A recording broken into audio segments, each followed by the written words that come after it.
नमस्ते बच्चों। इस वीडियो में हम आपके लिए लेकर आए हैं निराला जी की दूसरी कविता, जिसका नाम है अट नहीं रही है। निराला जी की जो आपके सिलेबस में पहली कविता है उत्साह, वो उसकी वीडियो हम पहले बना चुके हैं और उसी वीडियो में हमने सूर्यकांत त्रिपाठी निराला जी का जीवन परिचय भी डिस्कस किया था, तो आप उस वीडियो को देख सकते हैं। अब हम इस वीडियो में हम अट नहीं रही है कविता की व्याख्या करते हैं। तो अट नहीं रही है जो कविता है बेटा, ये एक प्रकृति से रिलेटेड कविता है। इसमें प्रकृति का बहुत सुंदर चित्रण किया है।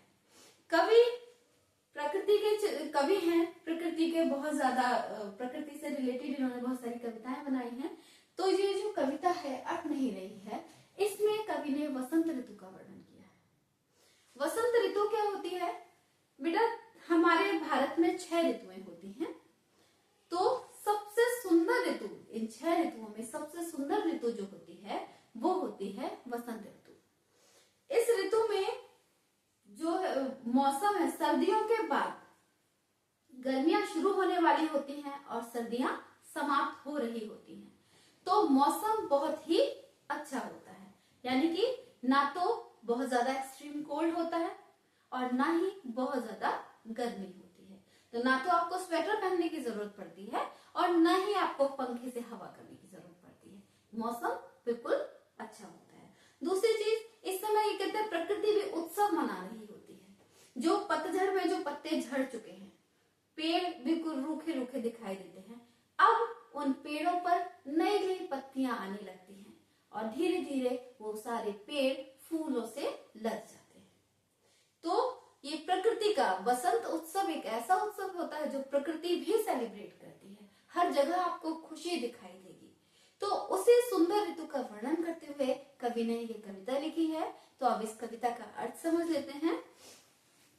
अट नहीं रही है आभा फागुन की, तन सट नहीं रही है। यहाँ पर कवि ने वसंत का मानवीकरण किया है। वसंत एक सीजन है, लेकिन इस सीजन को यहाँ पे कवि ने पर्सोनिफाई किया है, यानी कि एक मनुष्य की तरह उसका चित्रण किया है। ठीक है, इसको हम मानवीकरण अलंकार कहते हैं। तो यहाँ पर पहले कुछ शब्द समझ लेते हैं। शब्द बहुत आसान से हैं, अगर आप थोड़ा सा ध्यान देंगे तो।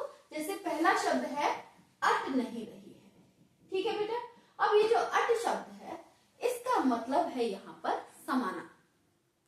समाना, जैसे समाना अगर आपको मैं बताऊं तो यानी कि कुछ, जैसे मान लीजिए एक पॉट है, आप उसको पानी से भर रहे हैं और वो ओवरफ्लो हो रहा है।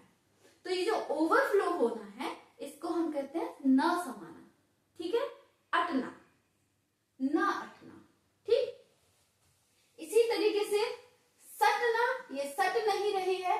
यहां देखिए सटना जो शब्द है इसका अर्थ भी समाना ही है, दोनों समानार्थी शब्द हैं। ठीक है, तो अब इसको हम समझते हैं। अट नहीं रही है, क्या नहीं अट रही है? आभा फागुन की। फागुन का महीना जो वसंत ऋतु होती है उसमें फागुन का महीना जो होता है, फागुन का महीना जानते हैं आप, जिसमें होली आती है। ठीक है, तो फागुन के महीने में जो सुंदरता है वो सबसे चरम पर होती है, बिल्कुल कहते हैं ना पीक पर होती है। फूल खिल जाते हैं और बहुत ही सुंदर प्रकृति हो जाती है। तो उस समय कवि कह रहा है कि अट नहीं रही है आभा फागुन की, तन सट नहीं रही है। हमारा जो फागुन रूपी नायक है, हमारा जो हीरो है, वो इतना सुंदर है कि उसकी सुंदरता उसके शरीर में समा ही नहीं पा रही। तन यानी शरीर। ठीक है, तो आभा फागुन की, तन सट नहीं रही है। आभा यानी यहाँ पर अर्थ होगा सुंदरता। वैसे आभा का मतलब होता है चमक, लेकिन यहाँ पर हम सुंदरता के अर्थ में लेंगे। ठीक है, तो अब ये 3 लाइन का अर्थ हम दोबारा करते हैं। अट नहीं रही है आभा फागुन की, तन सट नहीं रही है, समा नहीं रही है सुंदरता। फागुन की जो सुंदरता है वो इतनी अधिक है कि उसके शरीर में समा नहीं रही है। फिर कहीं सांस लेते हो, घर घर भर देते हो, उड़ने को नभ में तुम पर पर कर देते हो। कहीं सांस लेते हो, जब बेटा वसंत ऋतु में हवाएं चलती है तो वो हवाएं इतनी सुगंधित होती है। सुगंधित क्यों होती हैं? हर तरफ फूल खिल रहे होते हैं, तो उन फूलों का जो परागकण है वो हवा में मिल जाते हैं, और हवा में मिलने के साथ, हवा के साथ साथ तैरते हैं, तो एक बड़ी अच्छी सी खुशबू आती है। तो कवि कह रहे हैं, यहाँ पर कवि ने बसंत को माना है एक नायक, एक हीरो। तो कवि कह रहे हैं कि हे बसंत, जब तुम सांस लेते हो तो जो बसंत की जो हवाएं है ना, उनको यहाँ पे कवि ने क्या माना है? बसंत रूपी नायक की सांसें। तो कवि कह रहा है, कहीं सांस लेते हो घर घर भर देते हो। जब तुम हल्की सी सांस भी छोड़ते हो ना, तो पूरा घर खुशबूदार हवाओं से भर जाता है। उड़ने को नभ में तुम पर पर कर देते हो। नभ मीन्स आकाश, ठीक है? नभ मीन्स क्या होता है? आकाश। तो कवि कह रहा है कि मन इतना हल्का हो जाता है, इतना प्रफुल्लित हो जाता है, ऐसे लगता है कि उड़ जाओ। ये भाव को स्पष्ट करते हुए कह रहा है, उड़ने को नभ में तुम पर पर कर देते हो। मन ऐसा हो जाता है, हल्का हो जाता है, खुश हो जाता है, पंख के जैसा, और लगता है कि आकाश में उड़ जाओ। आंख हटाता हूं तो हट नहीं रही है। कवि कह रहा है कि इतना सौंदर्य है कि बरबस तुम्हारी ओर खींची चली जा रही हैं आंखें।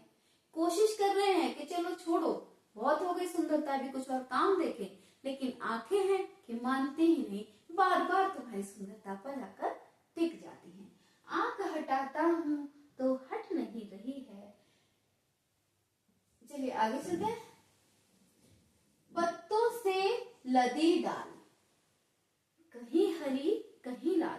अब जो सौंदर्य है, अभी तो कवि ने बताया कि भाई बहुत सुंदर है, अब ये सुंदर क्यों है ये बताते हुए कवि कह रहे हैं, पत्तों से लदी डाल कहीं हरी कहीं लाल। जो बसंत ऋतु है उसमें डालियां कैसी होती हैं? पहले तो वो नए नए पत्तों से लद जाती है। जो पेड़ थोड़े समय पहले, जब वो पतझड़ का मौसम होता है, जो सारे पत्ते झाड़ चुके थे, गिर चुके थे जिनके पत्ते, अब वो पत्ते नए नए उसमें पत्ते लग गए हैं और पेड़ों की डालियां लद गई हैं पत्तों से। पत्तों से लदी डाल कहीं हरी कहीं लाल। कहीं तो वो हरी दिख रही हैं और कहीं उन पर इतने ज्यादा फूल खिले हुए हैं कि वो पूरी डालियां ही लाल दिखाई दे रही हैं। पत्तों से लदी डाल कहीं हरी कहीं लाल, कहीं पड़ी है उर में मंद गंध पुष्पमाल। उर यानी कि हृदय। अभी हृदय यहाँ पर यानी कि ये पोर्शन, यहाँ पे जैसे गले में हम माला डालते हैं तो वो हमारे सीने तक आके रुक जाती है, ठीक है? तो अब पहले बताइए सुंदरता कि भाई अब डालियां जो है वो पत्तों से, फूलों से लदी हुई हैं। अब पर्सोनिफाई करते हैं इसको, मानवीकरण इसका कैसे कर रहे हैं?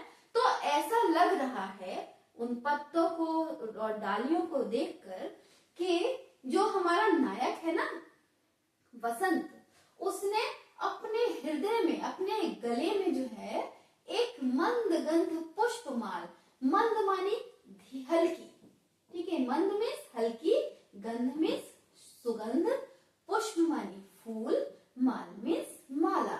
एक ऐसी माला उसने अपने गले में डाली हुई है, अपने हृदय में डाली हुई है, जो हल्की हल्की सुगंध वाली है और फूलों की है, ठीक है? तो यहाँ पर कवि कहते हैं कि वसंत रूपी नायक ने अपने गले में एक मंद गंध पुष्पमाल, हल्की हल्की सुगंध वाली फूलों की माला धारण कर रखी है। उन डालियों को, फूलों से और पत्तियों से लदी डालियों को देखकर ऐसा प्रतीत हो रहा है, ठीक है? पाट पाट शोभाश्री पट नहीं रही है। अभी जो शब्द है पाट पाट, पाट का अर्थ है स्थान, स्थान पर। वसंत ऋतु में जब आप देखेंगे ना तो हर जगह सुंदरता फैली होती है प्रकृति में, हर पेड़ अपना सबसे सुंदर रूप में दिखाई देता है। तो कवि कह रहे हैं पाट पाट यानी स्थान स्थान पर शोभा श्री, जो सुंदरता है, ठीक है? पाट पाट शोभा श्री पट नहीं रही है। जगह जगह पर इतनी सुंदरता है कि वो समा ही नहीं रही है। अगेन पटना, जो पट शब्द है इसका मतलब भी क्या है? समाना, ठीक है? जगह जगह इतनी सुंदरता फैली हुई है जो समा ही नहीं रही है, अट नहीं रही है। शोभा फागुन की तनसट नहीं रही है। हे बसंत रूपी नायक, हे फागुन रूपी नायक, तुम इतने सुंदर हो कि तुम्हारी सुंदरता तुम्हारे ही शरीर में नहीं समा पा रही है। तो ये रही ये हमारी कविता की व्याख्या है। आशा है आपको समझ में आया होगा। अगर इससे रिलेटेड क्वेश्चन बनाता है और क्वेश्चन पेपर में आते हैं तो आप बहुत आसानी से इनको कर पाएंगे। ठीक है, इसमें मानवीकरण अलंकार है, ये ध्यान रखिएगा कि यहाँ पर क्योंकि वसंत का जो है, जो फागुन है, उसको मानवीकरण किया गया है। मानवीकरण अलंकार क्या होता है? जहाँ पे एग्जैक्टली नेचर के किसी भी ऐसी वस्तु में हम मानव जैसी क्रियाकलाप का वर्णन करते हैं। ठीक है, तो यहाँ पर वसंत ऋतु का यानी कि फागुन का मानवीकरण किया गया है, सुंदरता का वर्णन किया गया है। अब किसके बारे में कही गई है, कैसे कही गई है, व्याख्या के आधार पर ये आराम से आप बता सकते हैं। तो आशा है आपके लिए काफी हेल्पफुल रहेगी ये वीडियो। इसके अगले पार्ट की वीडियो हम नेक्स्ट वीडियो में लेकर आएंगे। धन्यवाद।